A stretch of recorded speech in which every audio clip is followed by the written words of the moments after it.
Hello, this is a mini lecture on American paradox, culture, conflict, and contradiction in the USA. 6 contradictions that count. American culture has several fundamentally opposed cultural mythologies. And here by mythology we mean a system of values and beliefs. Analyzing these contradictions can help us understand the conflicts and controversies that divide Americans today. There are 6 significant contradictions that are the most prominent on the current social and popular cultural scene. These contradictions can intermix with each other in complicated ways. First, we have America's contradictory history of spiritual religiosity alongside money-worshipping materialism. This is a paradoxical coexistence between the spirit and the profit motive. A classic example of this paradox is Christmas, which is the most holy day, or one of the most holy days for Christians, but which we celebrate by spending huge amounts of money on gifts. Americans before the 1960s and 1970s are best characterized as modest and repressed. This changed during the Summer of Love in 1967 when a sexual revolution occurred. Since that time, America has seen ever freer expression of sexuality in popular culture and in everyday life. Another example is the television series Toddlers and Tiaras, which showcases, or perhaps showcased, I'm not sure if it's still on, beauty pageants for children. The children are sexualized, but this is outweighed by all the money the pageants make. The commodification of sexuality permeates our entire popular culture. In this way, the contradiction between religiosity and materialism overlaps with another contradiction. And that is our second one, America's contradictory history of puritanical sexual expression alongside sexual commodification. Modern-day Puritans, or religious people, tend to support unrestricted capitalism, so they do not oppose heterosexual sexual expression as much.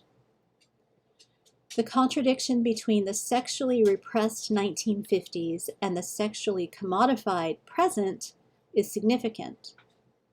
Puritanical ideas have declined. Sexual freedom and sexual profiteering are unrestrained. 3. America's contradictory history of individualism alongside consumer conformity. We have a proud tradition of individualism, but we are totally immersed in mass consumption.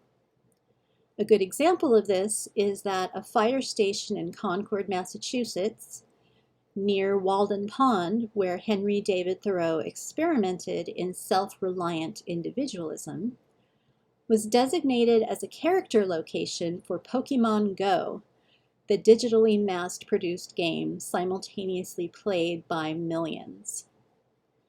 Because our consumer society cherishes individualism, mass consumption is an example of individualistic rebellion. 4. America's contradictory history of egalitarian populism alongside economic elitism. So first, a few definitions here. Egalitarianism is a belief in human equality, especially with respect to social, political, and economic affairs. Populism is a belief in the rights of the common people. Elitism is leadership or rule by the elite, the upper class with much power and influence. An example of this contradiction is the election of Donald Trump as president. A large chunk of the middle and lower middle classes voting for a self-proclaimed billionaire. The Trump constituency, or body of supporters, reflects a contradiction between egalitarian values and a success ethic that encourages us to rise above the crowd.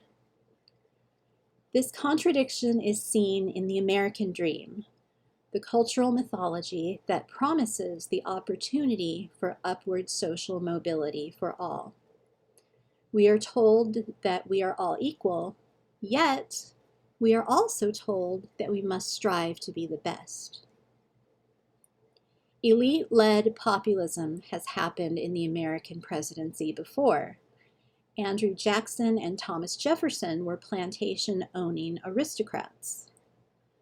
The contradiction of populism and elitism overlaps with another contradiction. And this is number 5.